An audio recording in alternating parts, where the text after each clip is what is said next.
Muy buenos días para todos nuestros hermanos. En nombre de la Federación Teosófica Interamericana, como es ya nuestra costumbre de esta reunión dominical, recibimos al hermano José Luis, que Isaac lo va a presentar formalmente, y yo tengo la parte de la meditación. En este momento, el hermano José Luis nos va a traer una conferencia que lleva por título Convertirse en el sendero mismo. Convertirse en el sendero, perdón. No tengo espejuelos. Seguí leyendo en mi mente. Gracias. Tomemos una respiración profunda y desde el centro de nuestros corazones dediquemos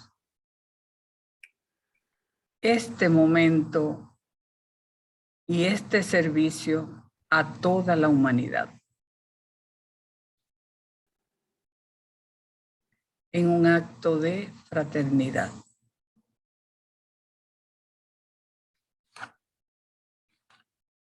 Oh vida oculta que vibras en cada átomo.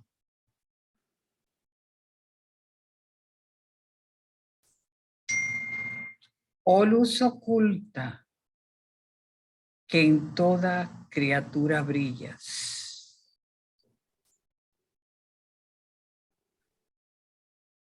Oh amor oculto que todo lo abarcas en la unidad.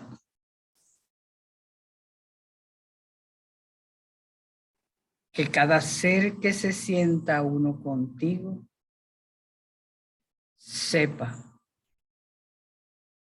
que es por tanto uno con todos los demás.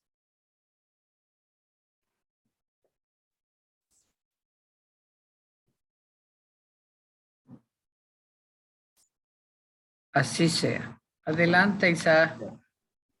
Gracias, pues bienvenidos todos, no solo aquí en España, sino en América, México, Centroamérica, Sudamérica, el Caribe y también Estados Unidos. Tenemos ahí en California y en Miami.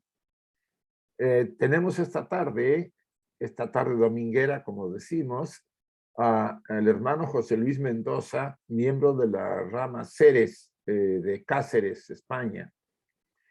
El hermano Mendoza, José Luis, de las que yo me siento orgulloso de ser amigo de él, nos conocemos hace muchos años, desde cuando empecé a visitar en España, vamos a decir, las actividades que se hacían en diferentes ramas y sobre todo en Cáceres estuvimos haciendo una actividad bastante intensa. Coincidimos también ahí en la época que Juan Viñas visitó España y estuvo en Cáceres. El hermano es un trabajador totalmente entregado al ideal teosófico, ha sido presidente de su rama y actualmente lleva a cabo ciertas actividades de apoyo a José, la presidenta actual. Podemos decir que a nivel nacional ha participado en todas las actividades que la sede internacional invita y es muy activo, sobre todo en los eventos, sobre todo cuando eran presenciales. Ahora volveremos y esperemos que la próxima escuela de verano nos volvamos a ver. Para mí es un gran gusto ser el medio para presentar a José Luis con el tema de convertirse en el sendero, un tema que nos apasiona a todos los estudiantes de teosofía. Gracias, José Luis. Tienes la palabra. Buenas tardes, buenos días a todos, donde quiera que estemos. Y bueno, como siempre, agradezco profundamente las palabras de Isaac, porque mi opinión sobre él es exactamente la misma. Y bueno, como ya dije y he dicho en otras ocasiones, él tiene gran culpa de que en este momento yo pues esté haciendo trabajo y estudiando dentro del ámbito teosófico, ¿verdad? Él encendió esa velita, prendió mecha Luego cada uno tiene que poner lo suyo, ¿no? Pero bueno, yo también siento pues una gran admiración por el trabajo de Isaac y evidentemente como persona también, ¿verdad? Pero bueno, dicho esto, el tema que nos ocupa, convertirse en el sendero, es un tema como todos los temas teosóficos, extremadamente profundo y extremadamente extenso. Tiene muchas o diferentes variantes, vertientes y diferentes etapas, podríamos decir, ¿verdad? Entonces, lo que yo pretendo hacer, evidentemente, es compartir con todos un trabajo, no enseñar nada, sino simplemente compartir las propias inquietudes y los descubrimientos bueno, y compartir sobre todo la motivación que uno tiene por el trabajo y la práctica teosófica, ¿verdad? Y la intención es hacerlo, tener una perspectiva general, una visión universal. No puedo entrar o no vamos a entrar en detalles porque esto es imposible en una hora, ¿no? Y no sé si yo podría hacer tal cosa, pero bueno, sí puedo compartir este ratito, esta hora, en dar un esbozo, hacer un boceto, este cuadro, pues que nos dé esa perspectiva de lo que es el sendero, o que entendemos que puede ser el sendero, ¿verdad? Entonces, esa es la intención. Y empezamos por la parte quizás más, bueno, pues, ¿qué entendemos por sendero? ¿No? El sendero, pues sabemos que es una senda, es un camino, ¿no? Y es aquella parte, es también visto desde otro ángulo, es el procedimiento o medio para lograr algo, para lograr un objetivo. O sea, cualquier cosa que hagamos en la vida o que propongamos hacer, evidentemente, tenemos que recorrer un camino. Ese camino puede ser externo o puede ser interno. Desarrollar cualidades, si somos deportistas, musculatura, bueno, en fin, todo ese tipo de cosas, ¿no? Entonces, el sendero camino puede ser físico y objetivo, o puede ser subjetivo y no físico. Entonces, depende un poco de cómo queramos hacer el trabajo o la propuesta que queramos hacer, ¿no? Esta es una diapositiva que yo encontré ya hace mucho tiempo y la he usado muchas veces y en los talleres de teosofía y en algunas presentaciones, y es un esquema que viene en un manual de John Algeo, creo recordar, y que me parece que está interesante porque bueno, recoge diferentes puntos, ¿no? O muchos puntos. Todo depende de el enfoque que uno quiera ver, ¿no? Pero aquí esta diapositiva la vamos a fijar en la tercera proposición fundamental que viene en el proemio de la doctrina secreta, ¿no? Y que todos los lunes estamos viendo con Isaac, ¿no? En el estudio de cosmogénesis. Dice la tercera proposición fundamental: la identidad fundamental de todas las almas con el alma suprema universal, siendo esta última un aspecto de la raíz desconocida, y la peregrinación obligatoria para todas las almas, destellos suyos, a través del ciclo de encarnación o de necesidad, conforme a la ley cíclica y kármica durante todo el término de aquel. En otras palabras, ningún Budi puramente espiritual, alma divina, puede tener una existencia consciente e independiente antes que la chispa que brotó de la esencia pura del principio sexto universal, o sea, el alma suprema, haya pasado por todas las formas elementales pertenecientes al mundo fenomenal de aquel Manvantara y adquirido la individualidad, primero por impulso natural y después por los esfuerzos propios, conscientes, dirigidos y regulados por su karma, ascendiendo así por todos los grados de inteligencia, desde el manas inferior hasta el superior, desde el mineral desde el mineral y la planta al arcángel más elevado, Dhyan Chohan Buda. Dhyan Buda, perdón. Esto lo encontramos en la doctrina secreta, en el proemio, ¿no? En el tomo 1.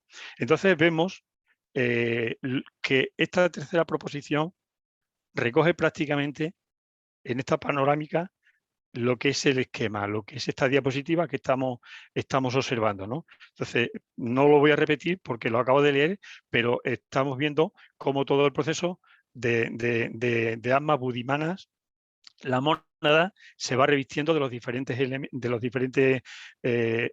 de los diferentes reinos, mineral, vegetal, animal, hasta alcanzar la humana, donde alcanzamos la individuación, y ahí, en esta etapa, es donde nos encontramos. Y en cada vida, en cada encarnación, entramos en un cuerpo físico, y al final de la encarnación salimos, entramos en un proceso vamos a decir, de descanso, vamos a llamarlo así, para retornar otra vez al plano físico y comenzar un nuevo periodo, un nuevo ciclo. Estamos viendo, aunque en cierto sentido no es tan objetivo, que hay un recorrido, hay un sendero, que la proposición fundamental nos dice que la primera parte es por impulso natural, pero que llegado el momento se toma conciencia, y estos movimientos, esta dirección, están dirigidos y regulados por karma, ¿no? Vamos a decir un poco de manera consciente, por lo menos hasta cierto punto. Entonces, estamos en un proceso cíclico que podríamos ver como un sendero, donde está toda la humanidad. Annie Besant tiene en su libro Hacia el Templo, en el principio del libro, hace una visión panorámica donde observa una montaña por la cual la humanidad va avanzando lentamente. A veces parece que avanza, a veces parece que retrocede, otras veces se para, y así largo tiempo. Pero ella ve que en esa montaña algunos seres deciden acortar el camino y toman un sendero mucho más empinado, mucho más escarpado, con el propósito de acelerar, ¿no? Pero estamos dentro del impulso natural y estamos todavía en la etapa donde la humanidad parece que vamos hacia adelante, vamos hacia atrás, como humanidad, ¿verdad? Porque luego están los individuos, que eso ya es un poco, ya son puntos aparte, ¿no?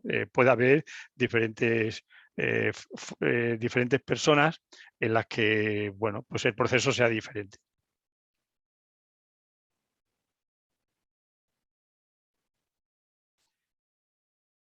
Entonces podríamos decir que el alma universal, alaya, de la cual somos un reflejo, lleva a cabo un procedimiento, primero de descenso o materialización y luego de ascenso o sublimación, como medio para lograr o desarrollar lo que podríamos definir como pasar de la conciencia absoluta a la autoconciencia.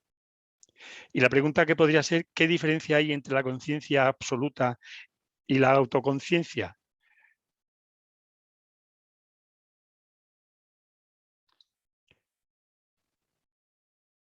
Encontramos que en la doctrina secreta, en el tomo 1, dice sobre la conciencia absoluta: para Brahman, la realidad una, lo absoluto, es el campo de la conciencia absoluta. Esto es, aquella esencia que está fuera de toda relación con la existencia condicionada y de la cual la existencia consciente es un símbolo condicionado.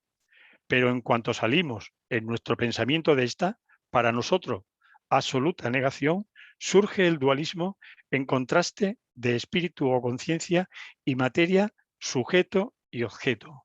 Es decir, aquí encontramos esa definición de la conciencia absoluta y esa dualidad que surge cuando salimos de esta absoluta negación, ¿verdad?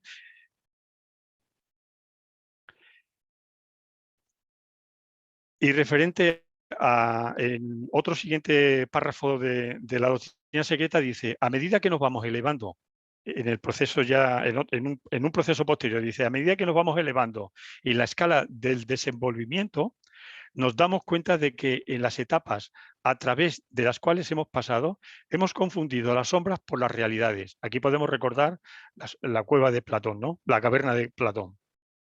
Y que el progreso del yo hacia lo alto consiste en una serie de despertamientos progresivos, llevando consigo a cada avance la idea de que en aquel momento al menos hemos alcanzado la realidad, pero únicamente cuando hayamos logrado la conciencia absoluta y compenetrado con ella la propia, nos encontraremos libres de las ilusiones producidas por Maya. Es decir, hasta que no procesemos el trabajo y lo hagamos realidad, sea un hecho contrastado en nosotros, no una teoría bien desarrollada y bien argumentada, sino una vivencia, no podremos no podremos encontrarnos libres de todo este proceso. Mientras esto no sucede, evidentemente, como señala el texto, estaremos entrando en pequeños despertares, en pequeñas tomas de contacto con aquella verdad, pero que no es la absoluta, no es el final, sino simplemente son pequeñas etapas.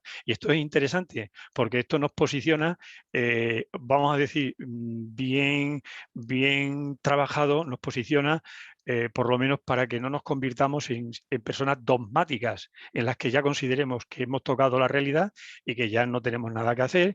Y por supuesto, esto nos pone por encima del resto de los humanos, porque somos los que más sabemos. Entonces, es interesante, por lo menos desde esta perspectiva, tener la prudencia de considerar que por mucho que veamos, en un principio, trabajando y estudiando, sigue estando muy limitado a diferentes elementos que podemos desconocer, ¿no? Entonces, pero estos dos textos marcan esa salida de lo absoluto hacia la manifestación y el regreso hacia lo absoluto. En uno es por el movimiento natural, el impulso natural, pero el siguiente, el impulso sigue estando el natural, pero ya hay un añadido que es nuestra cooperación, por decirlo de esta manera.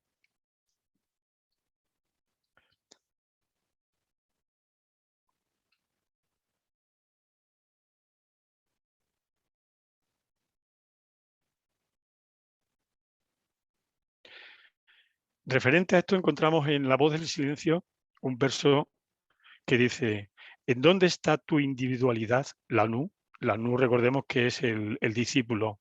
¿En dónde está el Lanú mismo? Es la chispa perdida en el fuego, es la chispa perdida en el fuego, la gota en el océano, el rayo siempre presente convertido en la radiación universal y eterna.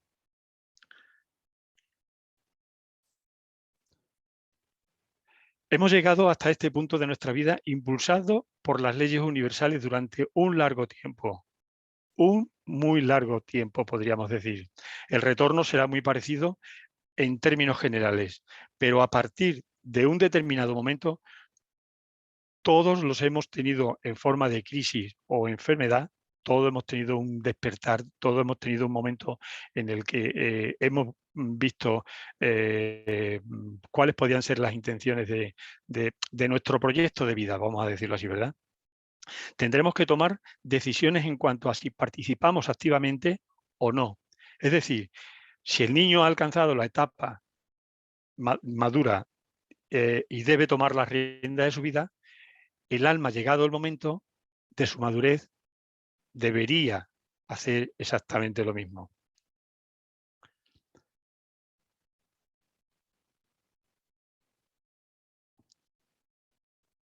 Siempre y cuando, evidentemente, no nos ofusquemos con las cuestiones y sigamos negándonos a lo que tiene que suceder o a lo que está sucediendo, ¿verdad? Debemos empezar a ser conscientes y a dirigir esos movimientos, esas acciones hacia esa dirección. Y tomando por hecho de que bueno, pues tomamos las riendas de nuestra vida y aceptamos ese, vamos a decir, entre comillas, ese reto de asumir ese cambio a nivel profundo y empezar a modificar y a corregir, sobre todo modificar y a corregir nuestras cuestiones de cómo vivimos la vida, de cómo la vemos, de cómo participamos en la vida, podemos dar un impulso más y vemos lo que dice el glosario teosófico sobre el sendero, ¿no? Y dice el sendero, en el glosario teosófico, que recojo simplemente algunas ideas, sí, el sendero dice, como decía antes en la presentación Magali, dice, no puede, recoge la voz del silencio, dice, no puedes recorrer el sendero antes de que tú te hayas convertido en el sendero mismo. Y en otra parte del glosario dice, en este sendero, a cualquier lugar a donde uno se dirija, aquel lugar se convierte en el propio yo de uno mismo. Tú eres el sendero, se le dice al adepto gurú. Y este último lo dice al discípulo después de la iniciación. Es decir, estos dos pequeños extractos de la definición de sendero desde el punto de vista, vamos a decir ya, ocultista, desde el punto de vista más profundo, nos señalan una sola dirección. Y esa misma dirección está en nosotros. El sendero, vamos a decir que físicamente es el cuerpo. Perdón por la forma de decirlo, físicamente está posicionado aquí en esta encarnación. Pero cualquier transformación, cualquier forma, cualquier modificación sucede en esta forma física que cada uno encarna. No está en otro lugar. No es algo que uno no pueda percibir o uno no pueda ver. Está aquí y ahora. Dice el texto, la definición, aquel lugar se convierte en el propio yo de uno mismo. Entonces, ahí es donde se elabora el trabajo. Ahí es donde se recorre el sendero. Pero evidentemente no está en el cuerpo físico. Está a otros niveles, pero es ahí donde se recorre las batallas. Nuestras batallas no están lejos, están aquí ahora, están en nosotros.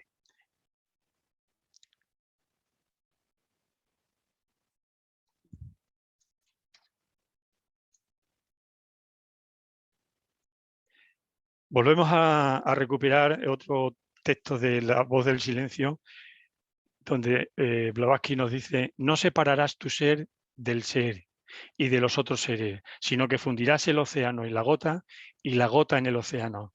Es decir, a pesar de esa aparente dualidad, esa aparente separación, ese aparente estar lejos de los demás o lejos de todo, no es realmente así. Realmente la idea es la que apunta Blavatsky en La voz del silencio, donde señala que el trabajo no está por separar, entre otras cosas porque no es posible separarlo. Entonces, la idea es el modificar todos los planteamientos, modificar todo el trabajo, pero hacerlo en la dirección de la unión, de ir en esa dirección. En un trabajo que recojo de John Algeo, de un estudio de La voz del silencio, dice John Algeo, en la visión teosófica la relación entre el uno absoluto y los muchos relativos, el hombre relativo, es un misterio y una paradoja. Todos somos uno y al mismo tiempo individualmente distintos. Este misterio paradójico se expresa en un poema de Kabir, un poeta santo de la India, que usa una metáfora familiar, especialmente la relación entre el mar y una gota y el agua que proviene de él. Y el poema dice, fui a buscarlo y me perdí. La gota me fundió con el mar. ¿Quién la puede encontrar ahora? Lo busqué y lo busqué. Me perdí a mí mismo. El mar se fundió con la gota. ¿Quién puede encontrarlo ahora? El poema de Kabir posee la belleza vívida por el místico que alcanza cierto estado de conciencia. Y sin embargo, el proceso puede ser difícil, como indica Blavatsky en un escrito. Evidentemente, esto es muy poético, muy hermoso, pero el recorrido del sendero, el hollar el sendero, la preparación y todo lo que uno puede vivir durante, vamos a decir, ese proceso, lo señala, me parece muy, muy bien Blavatsky en este pequeño escrito. Dice Blavatsky, que todos conoceremos, por supuesto, dice, hay un camino empinado y espinoso, plagado de peligros de todo tipo, pero a la vez un camino que conduce al corazón mismo del universo. Puedo decirte cómo encontrar a aquellos que te mostrarán la entrada secreta que se abre solo hacia adentro y se cierra rápidamente detrás del neófito para siempre. No hay peligro que el coraje intrépido no pueda vencer. No hay prueba que la pureza inmaculada no pueda pasar. No hay dificultad que el intelecto fuerte no pueda superar. Para aquellos que vencen en adelante, hay una recompensa más allá de todo lo que dice el poder, de todo lo que dice. El poder de bendecir y salvar a la humanidad. Para aquellos que fracasan, hay otras vidas en las que el éxito puede llegar. Es decir, ella está marcando aquí diferentes puntos que evidentemente a considerar, ¿no? Que los vamos a ir viendo parte por parte. Hay un camino empinado y espinoso, plagado de peligros de todo tipo. Pero para esto encontramos en la voz del silencio, en su primer verso dice: estas instrucciones son para quienes ignoran los peligros de los siddhis inferiores. Es verdad que, bueno, esto solamente puede ser una parte, ¿no? Pero lo que se marca en un texto está lleno de indicaciones. Hay señales por todo, en todos los textos que leemos hay pautas, hay señales, hay orientaciones en las que te marcan por donde deberías ir pisando y con la atención en donde tienes que ir pisando, sobre todo para prevenir todos esos posibles peligros que puedas encontrar o que puedan surgir. Pero sin embargo conduce al corazón mismo del universo, ¿no? Y me apoyo en otro texto, en otro verso de La voz del silencio que dice: alegraos, hombre de mi alba, un peregrino ha vuelto de la otra orilla. Es decir, de alguna manera esa es la recompensa, por llamarlo de esta forma, de todo aquel ser que decide hollar ese sendero y alcanzar el final, vamos a llamarlo así, ¿no? O alcanzar esa meta final, ¿verdad?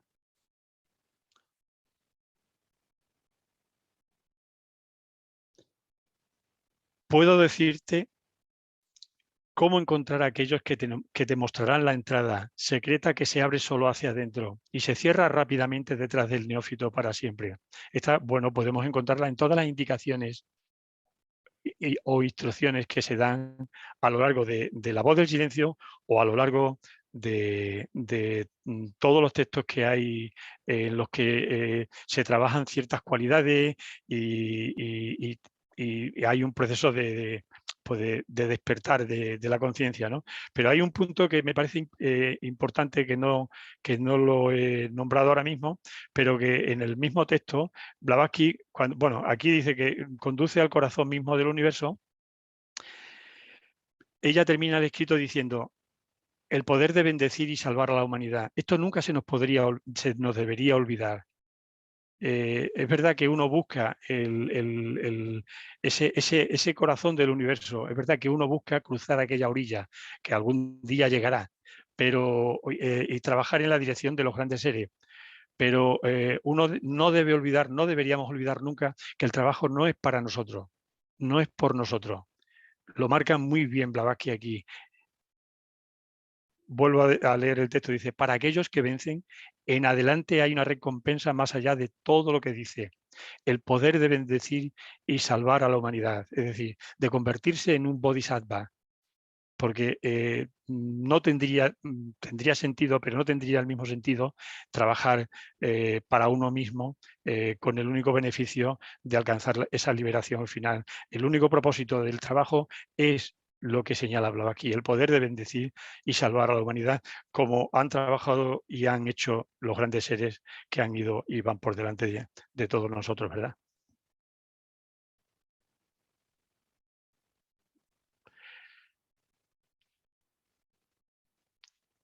Y finalmente dice: no hay peligro, esto me lo ha quedado tapado ahí, no hay peligro que el coraje intrépido no pueda vencer, no hay prueba que la pureza inmaculada no pueda pasar, no hay dificultad que el intelecto fuerte no pueda superar. Y en La voz del silencio yo encuentro un apoyo en este sentido.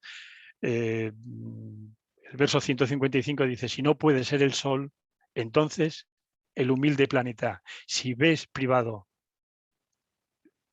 ves privado de arder como el sol del mediodía sobre el monte nevado, es que me tapa aquí esto. Ahora, perdón, vuelvo a leerlo otra vez. Si no puede ser el sol, sé entonces el humilde planeta. Si te ves privado de arder como el sol de mediodía sobre el monte nevado de eterna pureza, entonces, oh neófito, elige un curso más humilde. Y aquí llego al punto que he leído antes. Para aquellos que vencen en adelante hay una recompensa más allá de todo lo que dice: el poder de bendecir y salvar a la humanidad. Y el verso que le acompaño a este pequeño texto de Blackie dice: y ahora, oh maestro de compasión, señala el camino a los demás hombres. Contempla a todos aquellos que, llamando para ser admitidos, aguardan en la ignorancia y en las tinieblas. Ver que repentinamente se abre la puerta de la ley.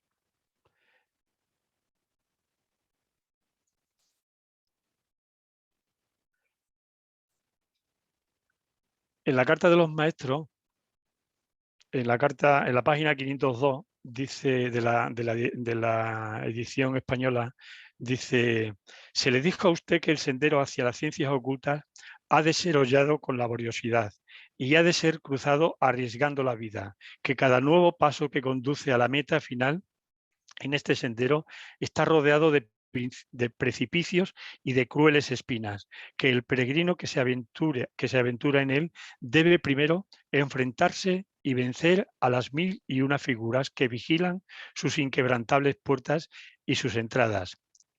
Furias llamadas duda, escepticismo, desprecio, ridículo, envidia y finalmente tentación, especialmente la última.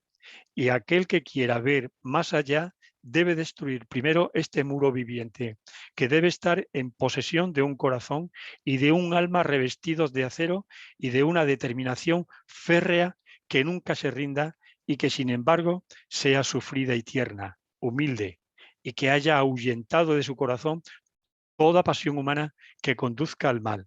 ¿Es usted todo esto? ¿Ha comenzado alguna vez un curso de entrenamiento que pueda conducirle a ello? Aquí el maestro señala muy bien qué deberíamos hacer, qué deberíamos empezar a poner en funcionamiento, y señala cuáles son, vamos a decir, esos peligros que de alguna manera también Blavatsky en el anterior texto apuntaba cuando dice que el camino está lleno de peligros.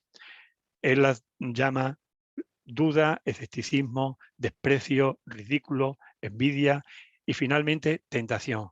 Y señala al maestro, especialmente esta última. Entonces, si la pregunta es ¿qué es el sendero? ¿Por dónde empezamos? ¿Cómo se hace? Uno puede ir a leer un libro inspirador sobre el sendero y los grandes seres, o podemos empezar a comenzar la hora por donde estamos. Y como dice la voz del silencio, si no puede ser el sol que brilla, ser humilde. Entonces, en esa humildad, creo que, o en ese ser consciente de la posición que ocupamos en este momento, hablando desde el punto de vista del alma, ahí deberíamos empezar nuestra obra. Y si tenemos dudas, si tenemos escepticismo, si sufrimos de desprecio, el ridículo, etcétera, etcétera, etcétera, ir consolidando, fortaleciendo el alma, porque estos son los procesos.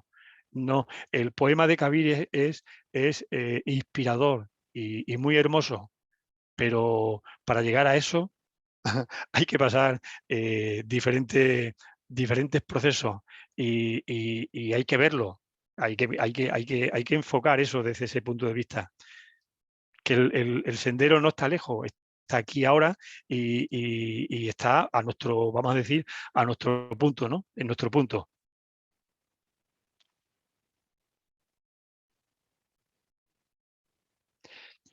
Es importante comprender Esto es un pequeño fragmento de Radha Burnier de un librito que se llama No hay otro sendero a seguir.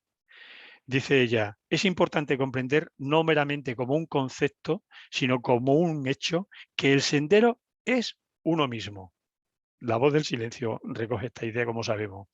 Establece que uno no puede hollar el sendero hasta que no se haya convertido en el sendero mismo. El sendero es el cambio cualitativo que se produce en la propia conciencia y en los vehículos a través de los cuales la conciencia funciona. O sea, nos está hablando de una transformación. Aquí estaba. Está hablando de una transformación, está hablando de producir ese gran cambio, esa regeneración humana que ella llamaba, en ese hermoso libro que se llama así de la regeneración humana, está hablando de ese proceso cualitativo, de salir del ámbito de los hábitos, de la costumbre, de ese cerebro repetitivo, impulsivo, que nos hace reaccionar ante todo. Y se necesita desarrollar. Si nos convertimos en el sendero mismo, quiere decirse que todas aquellas cualidades que estamos viendo, que estamos estudiando, tenemos que vivirlas. Eso es convertirse en el sendero mismo. Yo puedo hablar del sendero y hacer una gran, si me permitís la expresión, una gran charla sobre el sendero. Cojo textos de aquí, de allí, comentarios de este lado y del otro lado. Pero eso es algo simplemente mental, algo intelectual, algo que puede estar muy bien estructurado y elaborado, pero con muy poca vida. La única forma de que uno se convierta en el sendero es transformándose en aquello que uno está estudiando. Hay que hacerlo, no es que haya que vivirlo, es que hay que ser eso. Si no, bueno, está bien todo lo demás, pero Radha Burnier, como todo lo demás que estamos leyendo, va en esa dirección. Pero ella, me parece que siempre en sus escritos hay mucha claridad. Y entonces deberíamos salir de ese terreno del hábito, que es la energía que siempre está encauzada en la misma dirección, repetitiva, repetitiva, repetitiva, repetitiva. Entonces, no podemos ser repetitivos en nuestro trabajo. Tenemos que ser creativos y modificarlo. Evidentemente, todo eso no nos va a traer gloria al día siguiente. Puede ser que nos traiga pues, todo eso que señala el maestro, escepticismo, duda, etcétera, etcétera, etcétera. Y ese es el reto, ese es el trabajo.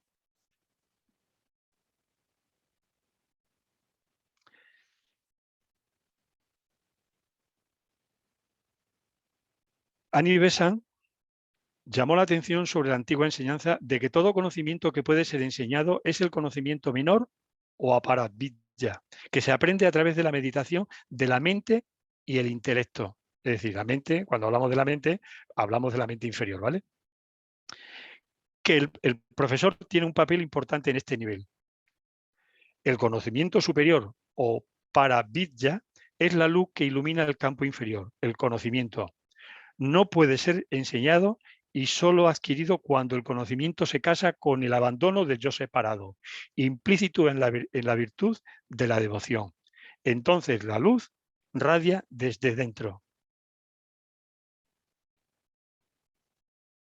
Ella está marcando y señalando exactamente lo mismo que está marcando ahí, pero con otras palabras, Radha Burnier. O convertimos y transformamos lo que estudiamos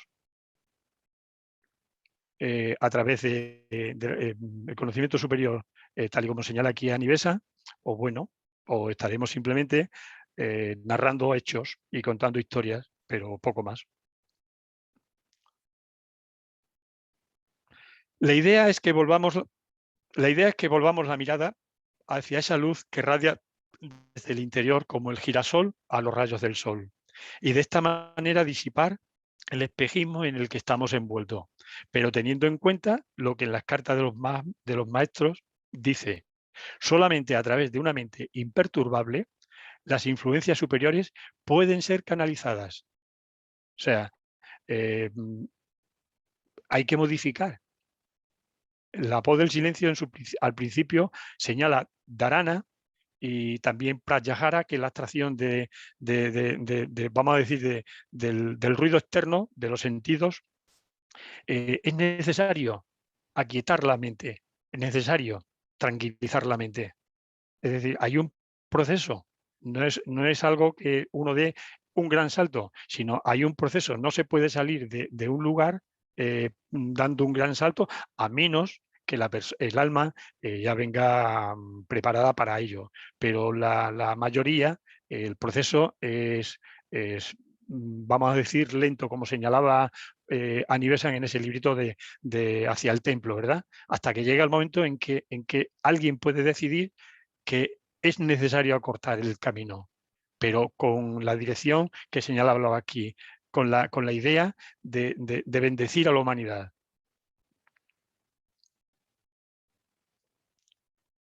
En todo este trabajo, bueno, en todos estos comentarios que estamos haciendo, hay un punto al que no voy a entrar, pero lo voy a mencionar porque es de gran importancia. Quizás en otro momento haya que abordar esto y con el tema del sendero en otras direcciones, ¿no? Y es Antacarana, tan mencionado muchas veces y a veces tan pasado por alto, ¿no?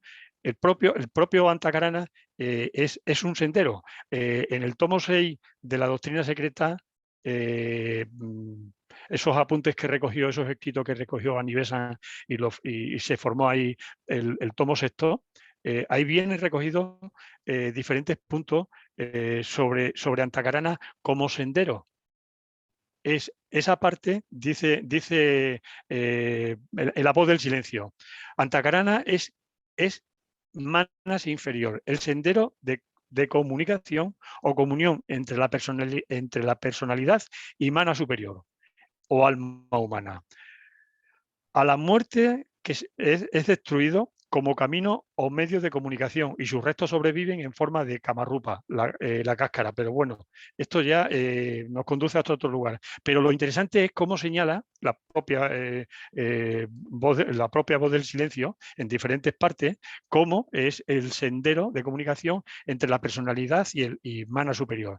Y en el tomo sexto de la doctrina secreta, Annie-Besant, Blavatsky, señala diferentes puntos en el que Antacarana, evidentemente, es de gran importancia y de alguna forma es donde se lleva ese proceso.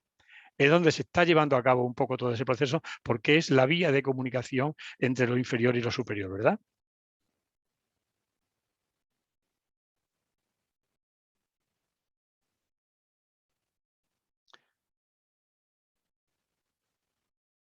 Y encontramos en la voz del silencio que es tan inspiradora que es que yo sé que son textos que, bueno, quedan un poquito quizás lejos, ¿no? Dicho de alguna manera, pero son tremendamente inspiradores, ¿no? En este segundo verso de la voz del silencio dice aquí, quien quiera oír y comprender la voz de nada, es el sonido insonoro, ha de aprender la naturaleza de Dharana. Es la segunda indicación que nos dice, ¿no? Y Dharana es la intensa y perfecta concentración en un objeto interno, acompañada de una completa abstracción de todas las cosas pertenecientes al universo externo, el mundo de los sentidos. Es decir, evidentemente hay que intentar que la mente se calme, pero a la vez que se calme de la influencia del ruido externo, que es pratyahara, podemos entrar en esa naturaleza de dharana, ¿no? que la voz del silencio está apuntando, ¿no? En su verso tercero dice, habiéndose vuelto indiferente a los objetos de percepción, debe el discípulo ir en busca del raja, el rey de los sentidos, el productor del pensamiento, el que despierta la ilusión. La mente es el gran destructor de lo real. Destruya el discípulo al destructor, porque cuando su propia forma le aparezca tan irreal como lo son, al despertar todas las formas que vio en sueños, cuando haya cesado de oír a los muchos, podrá discernir al uno, el sonido interno que mata al externo. Tan solo entonces, no antes, abandonará la región de Asad, lo falso, para entrar en el dominio de Asad, lo verdadero. Antes que el alma pueda ver, debe haberse alcanzado la armonía interior y cegado los ojos de la carne de toda la ilusión. Antes que el alma pueda oír, la imagen hombre ha de tornarse tan sorda a los rugidos como a los susurros, a los bramidos de los elefantes, como al argentino zumbido de la dorada luciérnaga. Antes que el alma sea capaz de comprender y de recordar, deberá estar unida al hablante silencioso, así como la forma es modelada en la arcilla, que es modelada en la arcilla, lo estará al principio con la mente del alfarero. Hasta aquí nos está marcando, pues evidentemente estos son versos, pero a estudiar de manera profunda y de manera tranquila, pero hay toda una, vamos a decir, un seguimiento, es decir, está dando pautas en el que tienes que tener si quieres unirte a esa voz, a ese sonido silencioso, evidentemente tu mente debe estar acallada. Tu mirada tiene que estar puesta en esa visión interna que es la meditación, que es dharana. Entonces, tiene que haber todo un proceso de trabajo en el que vas elaborando, en el que vas trabajando para ir, vamos a decir, llevando a cabo toda esa transformación y vayas poco a poco cambiando todos esos hábitos, cambiando todas esas costumbres y vayas imbuyéndote cada vez más en esta visión que te plasma en la voz del silencio, ¿no? Y termina diciendo, porque entonces el alma oirá y recordará, y entonces al oído interno hablará la voz del silencio. Y aquí lo vamos, con esta diapositiva termino, simplemente recordando que evidentemente hay multitud de cosas que he saltado, que no he entrado, podía haber mencionado evidentemente pues todos aquellos, algunos de esos grandes escritos, de esos escritos que inspiran este tipo de trabajo, ¿no? El diagrama de meditación de HPB, la escalera de oro, marca este tipo de trabajo, el ocultismo práctico, la propia voz del silencio, evidentemente, a los pies del maestro, que viene muy bien marcado vamos a decir, la pauta, el proceso, y que posiblemente sea el primer libro para acceder a hacer ciertos cambios y sobre todo más, vamos a decir, un poco más entendible, ¿verdad? O Luz en el sendero, Raja Yoga, todos ellos, y muchos evidentemente, y más escritos, nos marcan, nos recuerdan cuáles son esas cualidades necesarias para el trabajo interno, para esa transformación tan necesaria que es conocida como hollar el sendero. Evidentemente, hollar el sendero tiene otras connotaciones mucho más elevadas, pero evidentemente uno está recorriendo continuamente ese sendero, ese proceso, desde el momento en el que uno se involucra de manera voluntaria en el trabajo personal, en un trabajo activo, y ya deja de responder a los impulsos de la naturaleza en el que te llevan hacia adelante o hacia atrás. Entonces, me parece que el trabajo, evidentemente, es personal, de investigación y de descubrir en cada uno de los párrafos, en cada una de las páginas, en cada una de las indicaciones que hacen los maestros, hace Blavatsky o hacen otros autores, encontrar en ellos esa inspiración y esa indicación necesaria para transformarnos. Que, volviendo un poco, esto no se va a convertir de la noche a la mañana en el poema de Kabir. Evidentemente habrá diferentes momentos, pero el proceso va dirigido por karma, va conducido por karma, y en el campo de karma, nuestro saquito que llevamos, a nuestra mochilita que tenemos a la espalda, desde que salimos de lo absoluto, vamos a decirlo así, o desde que comenzamos el peregrinaje, sobre todo en la etapa humana, ahí tenemos nuestro saquito pues un poco cargado. Entonces, como no puede ser de otra manera, si tomamos la decisión de conducir hasta donde podamos nuestra vida y de asumir ese propósito que nos señalan los grandes seres, tenemos que comprender que esa dirección la podemos conducir hasta cierto punto nosotros, pero sobre todo está regida por karma. Esto no es ni bueno ni malo, es simplemente la ley universal que equilibra todo. Entonces ahí tenemos que encontrarnos en ese trabajo. Y cuando algo llega y cuando algo sucede, es entender que es parte del proceso y es así como tiene que suceder.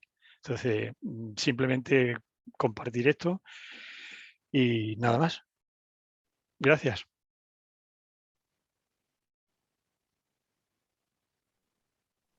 Gracias, José Luis. Emilce, si José Luis admite las Sí. preguntas para abrir los micrófonos, por favor. Ya están abiertos. ¿Podemos cerrar esto que no lo veo yo aquí? Yo aquí te lo puedo cerrar. Sí, por favor, porque es que mi pantalla ocupa esto y no encuentro el... Listo. No encuentro el...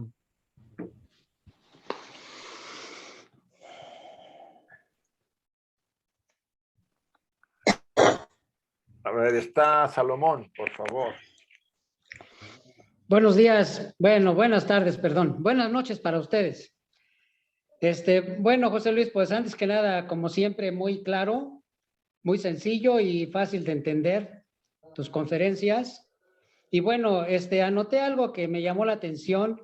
Dice, trabajando y estudiando, estamos y estando conscientes de que estamos intentando estar en el camino o en el sendero, aunque con contratiempos, sin embargo, se siente satisfacción interna por estar caminando de una manera benéfica en nuestro comportamiento para los demás.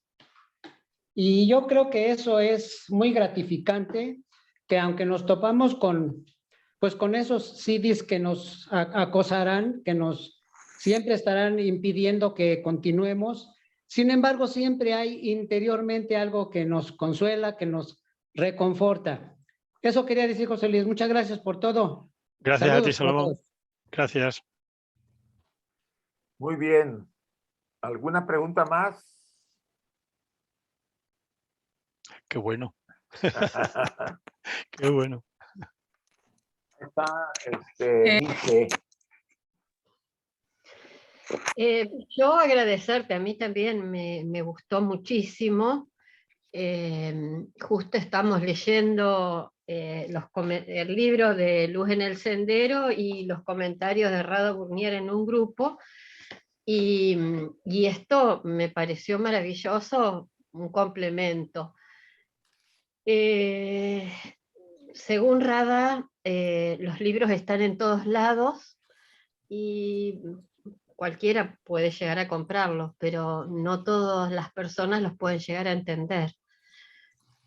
Pero además de eso, del estudio, ¿no es cierto? Me parece que la parte muy importante en el camino nuestro también es la ayuda al prójimo, o sea, la solidaridad, el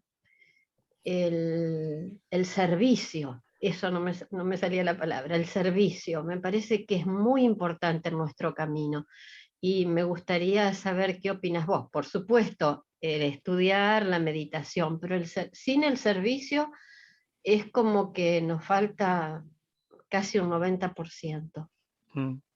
Sí, evidentemente. El servicio es parte de...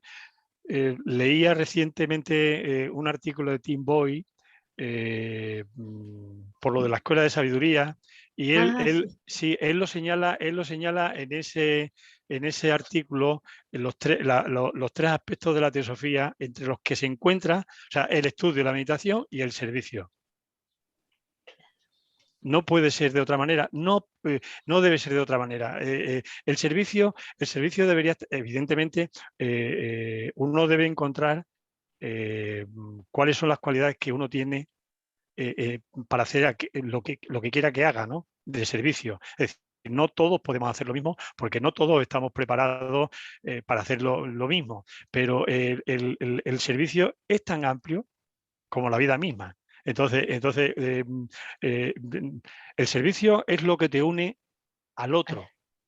Es lo que te acerca a la otra persona. Pero ese servicio lo puedes hacer desde estar presentando trabajos teosóficos por Zoom o presencial, todas las veces que sea necesario, haciendo cursos, prestando servicios de manera, pues, en fin, hospitales, todo lo demás. O sea, el servicio puede y abarca multitud de facetas, ¿no? Entonces, lo que uno sí debe recordar es que, como señala hablado aquí, el poder de bendecir a la humanidad. No se nos puede olvidar que nosotros somos la humanidad y que siempre uno puede hacer algo. Lo que uno tiene que encontrar qué puede hacer, pero no podemos dar la espalda y olvidarnos de lo que hacen los grandes seres con nosotros. Precisamente no se olvidan de nosotros, de la humanidad. Pero sí, totalmente de acuerdo. Gracias. Y ese artículo de Tim Boy, ese artículo de Tim Boy, yo recuerdo cuando lo tendrás ahí a mano seguro, reléelo porque está muy bonito. Gracias. No solamente a nuestros hermanos, sino a los hermanos todos, a los hermanos, digamos, a toda la humanidad. Desde las plantas, los animales y ser solidarios con la vida misma, ¿no? El mantra, para proteger el planeta. El mantra de la unidad de Annie Besant lo recoge todo, ¿no? Claro, gracias. Recoge todo eso. No, gracias a ti, Misa. A ver, Bermari, por favor. Buenas tardes, buenas noches a ustedes. Yo lo que quería comentar, bueno, además de que me pareció muy hermosa la plática, tuvo la bondad de bajar cosas que de pronto son abstractas, bajarlas a un plano muy concreto para introyectarlas o hacernos reflexionar sobre nuestra vida. Y a propósito de eso, yo quisiera hacer que si me pudiera hacer un comentario sobre cómo cuando uno está tranquilo en su vida y de pronto alrededor de uno hay como conflicto, ¿no? Y que es casi imposible que no le afecte a uno, ¿no? Aunque uno no tiene problema, por ejemplo, dos hermanos que se están peleando, ¿no? Que eso es el caso que ahorita me sucede y me afecta porque digo, ¿por qué se pelean, no? Eso es todo. Si pudiera hacer un comentario, se lo agradeceré. Bueno, sobre eso no sé qué opinar, ¿no? Está claro que en la vida se dan procesos, sucesos, habrá cuestiones, o sea, dentro del ámbito personal uno puede ver las cosas que le rodean, que le suceden, cosas que están sucediendo con alguna finalidad o alguna cuestión que uno debe descubrir. O sea, nuestras encarnaciones no son cosas improvisadas, no son cosas que suceden porque sí. He nacido aquí por casualidad, estoy dentro de una familia por casualidad, he nacido en un país por casualidad y no sé por qué suceden todas esas cosas. Es decir, la vida no es que sea inamovible, desde un punto de vista no lo es, pero desde otro punto de vista vamos a decir que hay toda una serie de eventos o de cosas en nuestra vida que pueden que sucedan. Entonces, ante esas cosas que pueden que sucedan como cuestiones de encarnación, uno tiene que tener la visión y la mirada sobre todo la paciencia y la tranquilidad de ver cuál es la actuación y cuál es la forma de hacer algo. Luego los conflictos en familia, entre hermanos y demás, bueno, pues eso ya son cuestiones que a lo mejor se tiene que ver desde otro ámbito, ¿no? No sé. Personalmente internamente el trabajo uno tiene que intentar proyectar o ver esa visión, esa mirada de las cosas que están sucediendo en torno suyo, como parte de la vida, como parte de la encarnación de ese momento, ¿no? Pero luego están los conflictos entre personas, entre hermanos, que a uno se le escapa. Pues no sé ahí exactamente, eso son cuestiones que uno tiene que, no sé, que uno tiene que valorar y uno tiene que ver, ¿no? Pero de Y alguna manera, evidentemente uno lo que sí puede hacer, lo mejor que sí, lo mejor que puede hacer uno en cualquier caso, sí. si uno Ah, tiene papel de mediador, ¿qué es lo mejor que sí. puede hacer uno cuando hay ese conflicto entre dos hermanos, que uno la eligen a uno como mediadora? Yo, mira, personalmente, cuando me sucede alguna historia, yo la idea, la visión es entrar del ámbito de la personalidad, de lo personal.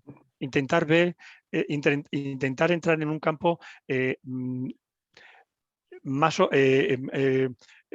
más universal, es decir, muchas veces los conflictos entre personas muchas veces vienen en el ámbito de lo mío, de lo tuyo, me gusta o no me gusta, de la personalidad. Entonces, yo creo, bueno, no sé, aquí hay personas que pueden hablar más de ese tema, ¿no? Pero lo más importante es salir de ese campo, de lo personal, e intentar abordar el problema desde un peldaño superior, en el que lo personal no esté presente. Entonces, abordar el problema desde una visión superior, desde un plano superior.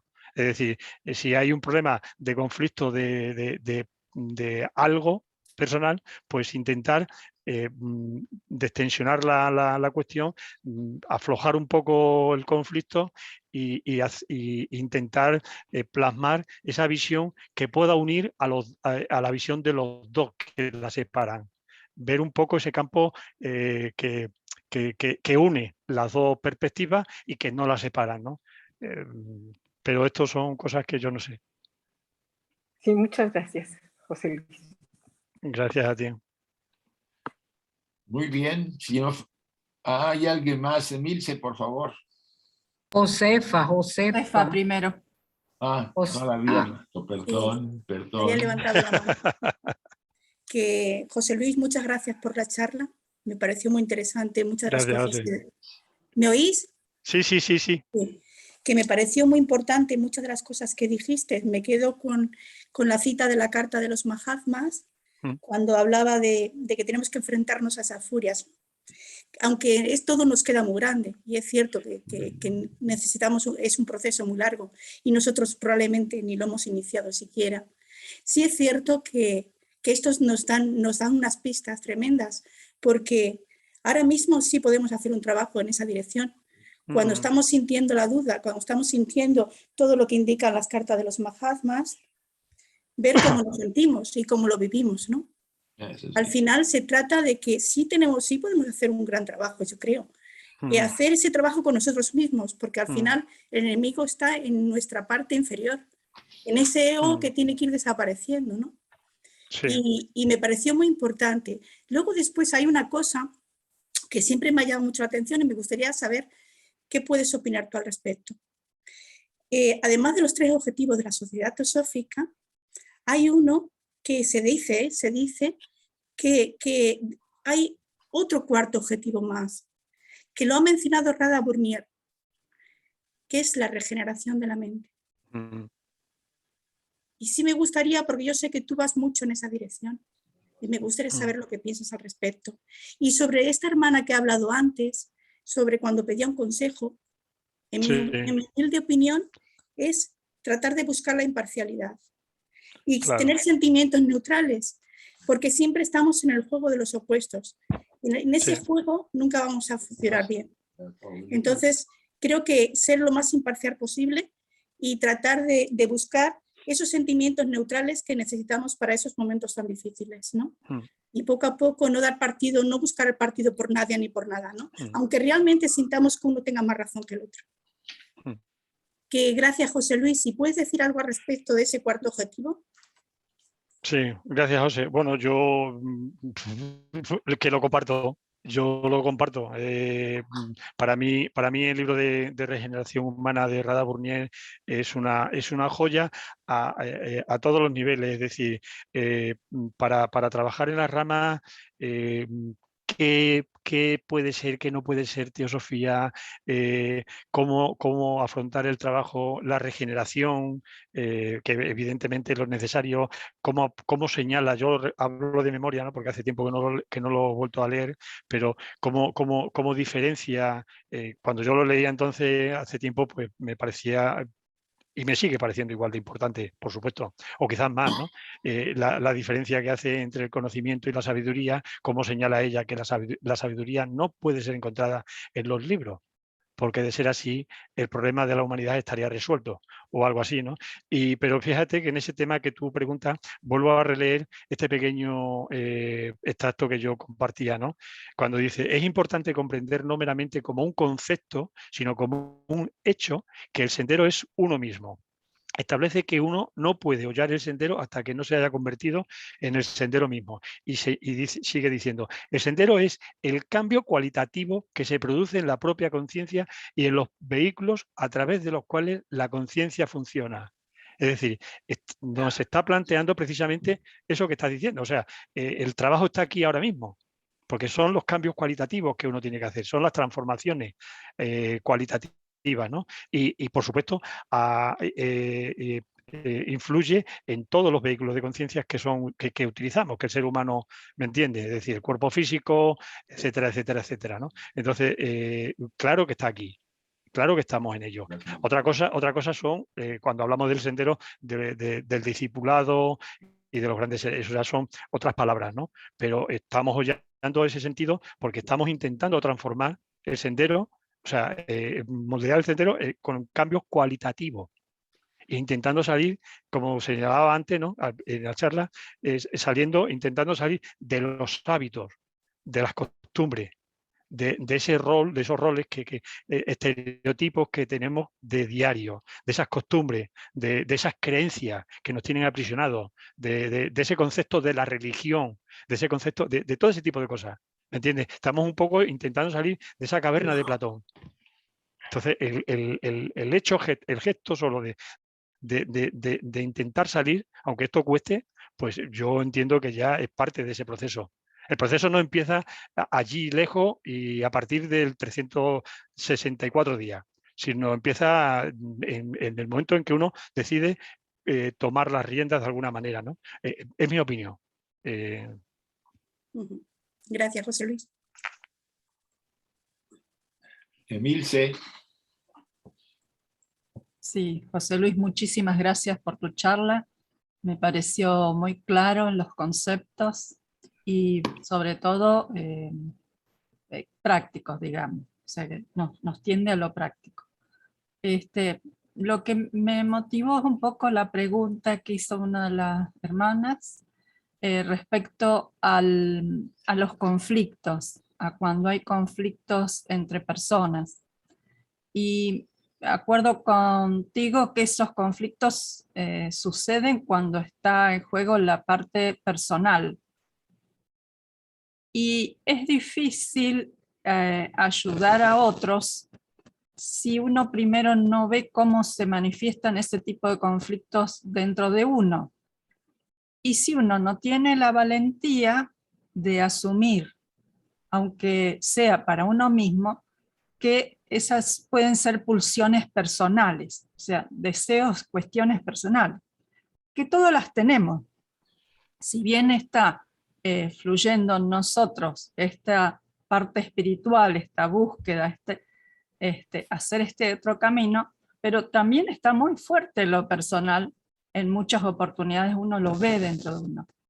Pero solo uno puede ayudar a otro a que lo vea si uno lo puede primero ver en sí y admitírselo a sí mismo, ¿no? Pero no para que uno se sienta mal, sino como parte de la etapa donde estamos en este momento y donde todos tenemos eso. No es que yo sea peor porque pueda admitir, por ejemplo, una envidia. No, es parte de todos, digamos, y es la única manera en que yo puedo verlo. Y si lo veo dentro de mí, lo puedo ver en el otro. Y tal vez a su paso, digamos, a la velocidad del otro, ayudarlo a que también lo vea. Es eso solo. Gracias, Emilce, está muy bien. Gracias, Emilce. Sí. A ver, María Jesús Gallastegui. Sí, bueno, yo en principio agradecerte, me ha parecido muy profunda, pero con palabras muy sencillas. Me ha encantado cuando has hablado, pues bueno, de ese camino que siempre dicen, ¿no? El camino, cuando dice Madame Blavatsky, que es un sendero empinado, ¿no? Muy empinado y muy difícil. y tan empinado.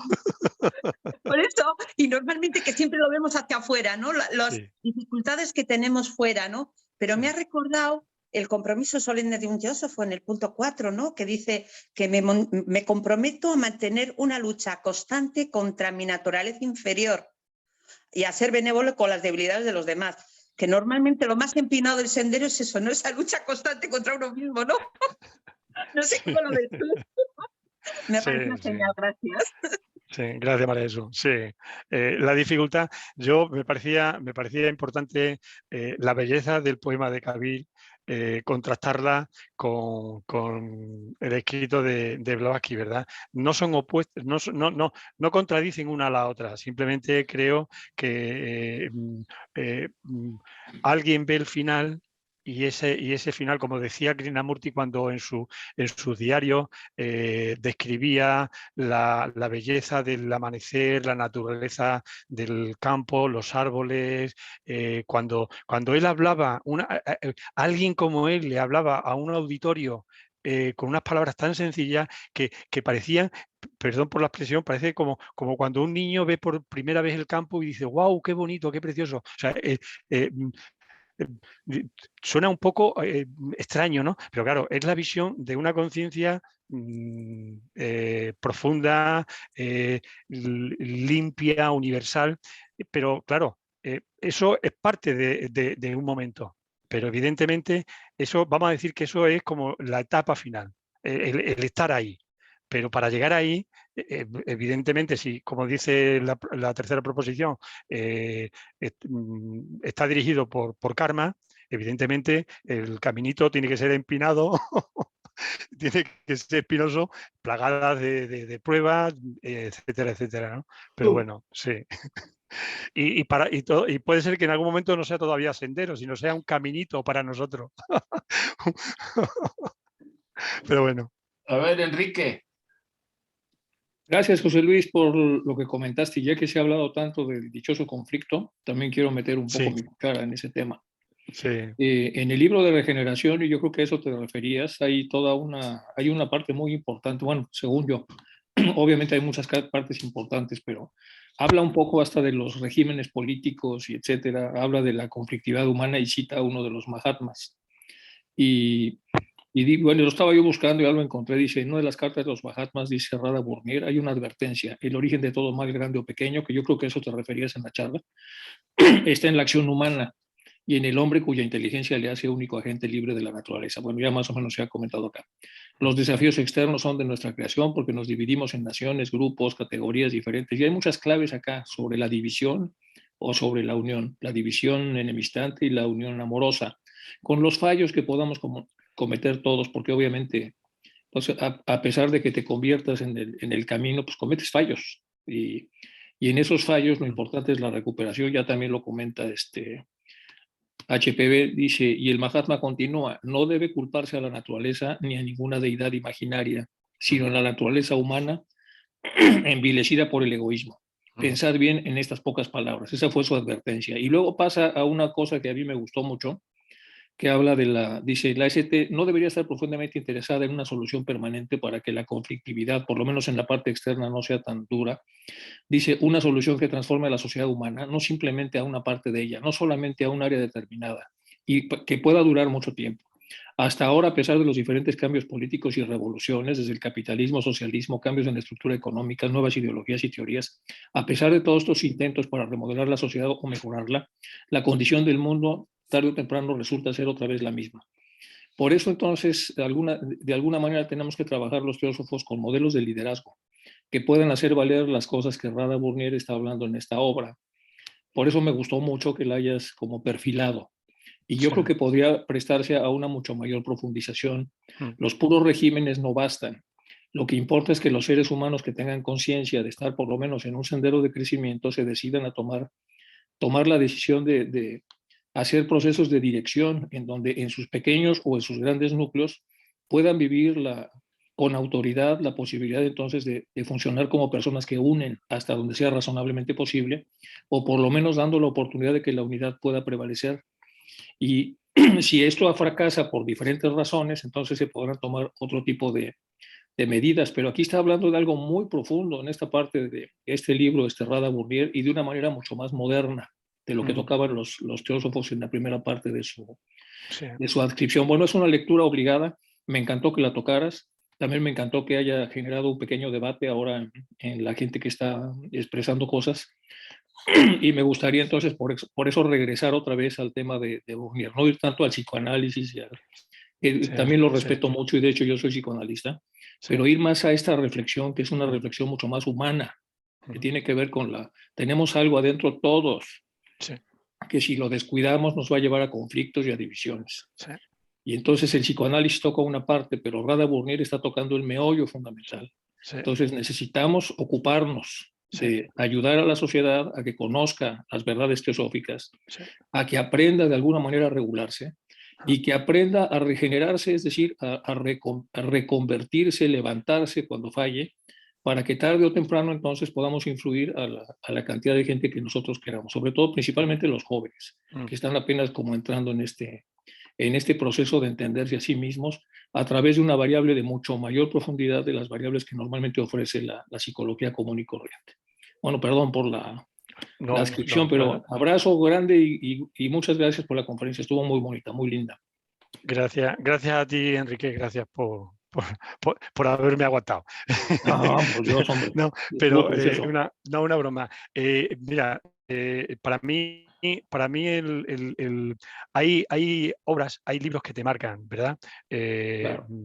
Pero este de Rada Burnier, Regeneración Humana, a mí me ha marcado porque, bueno, Rada Burnier, hay algunos de los presentes que conocieron, yo tuve la suerte de haberla conocido, de haberla visto y haber estado cerca de ella en un par de ocasiones, pero bueno, a mí sus escritos, como a otros muchos miembros, nos han inspirado y siguen inspirando. Pero esa obra en concreto, ese librito, llegó a mis manos recién iniciado el grupo CERE, no éramos rama, era grupo.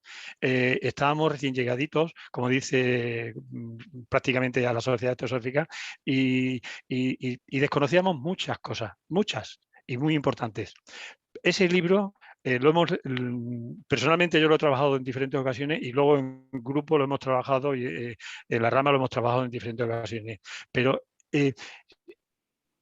a mí me dio luz en muchas cosas que no tenía nada claro el estudio y todo eso que tú estás indicando. Entonces es una obra súper recomendable leerla en la logia, en el grupo, en la rama, a título personal una y otra vez, porque yo recurro a ella muchas veces en algunas cosas, ¿no? Porque me parece que es que aborda, como tú dices, Enrique, desde una perspectiva mucho más actual, temas fundamentales. Pues gracias otra vez. Gracias, Enrique. Bueno, tenemos 2 preguntas y vamos a dar a José Luis entonces en libertad ya, después de estas 2 preguntas. Se lo merece. Emil se pasa al salón, por favor, gracias. A propósito de todo esto que estaban leyendo y justo a la regeneración y los objetivos de la sociedad teosófica, ella, Rada Burnier, dice que aunque la sociedad teosófica tiene 3 objetivos, tiene un propósito único, que esto me encantó, un propósito único, que es el de elevar a la humanidad desde el punto de vista moral y espiritual. Esto no es idéntico a lo que la mayoría de la gente llama progreso, pues la regeneración moral y espiritual será la fuerza más potente que contribuye incluso al progreso material. Me encantó, o sea, realmente tiene una magia en sus palabras, realmente maravilloso. Y vos hiciste renacer con tu charla todo esto. Gracias. Gracias a ti, Mirce. Gracias. Nuestra querida Teresa. Teresina. Pase al salón, Teresa. Estoy ayudando un poquito a Isa. Primero, José Luis, gracias. Porque tú sabes que yo pienso de esa manera muchas veces. Gracias por haberlo hecho tan sencillo y tan, no sé cómo decirlo, ya sabía, no sé hablar. Y segundo, os tengo que pedir perdón a todos, porque me habréis visto de andar, medio andar, para ir abajo, porque no puedo estar sentada por el dolor que tengo. Y seguramente llama un poco la atención. Y deciros que ojalá, yo tengo que agradecerle a Usi y a José Luis una cosa, que cuando entré en el año 2000 o antes, me dijeron, si lees estos libros, por ahí tienes que empezar, porque entonces cuando te vas a preparar, uno era el conocimiento de sí mismo y otra es la de esta que estamos ahora comentando, ¿no? Ya se me fue el nombre. Regeneración humana. Regeneración humana. Así que gracias a los dos, porque gracias a esos libros, lo tengo que decir así de clarito, mi vida cambió de una manera radical. Si no, me hubiera subido para arriba con otro libro que igual ni entendía. Gracias a todos. Gracias, Tere. Gracias. Bueno, en nombre de la Federación Teosófica Interamericana, te despedimos, José Luis, confiando que tendrás la oportunidad de estar otra vez con nosotros. Y le agradecemos a todos los presentes. Pasen un lindo día, un bello final de semana. Y los queremos a todos. Gracias, José Luis, por tu ponencia. Quiero mucho ese poema de Blavatsky. Para mí es como un tesoro, porque lo comparo, así como tú lo hiciste, lo comparo a veces hasta con la vida diaria. Recordé mucho al poeta Machado, que nos dice en su Caminante no hay camino, somos nosotros. Camino se hace camino al andar. Exacto, y ese sendero que cada uno tiene lo has expresado maravilloso. Las gracias y ojalá tenerte nuevamente con esa disposición y ese cariño que siempre tienes. Así es que gratitud a todos los presentes y a José Luis en nombre de la Federación Teosófica y todos sus miembros. Gracias. Gracias a vosotros. Gracias, José Luis.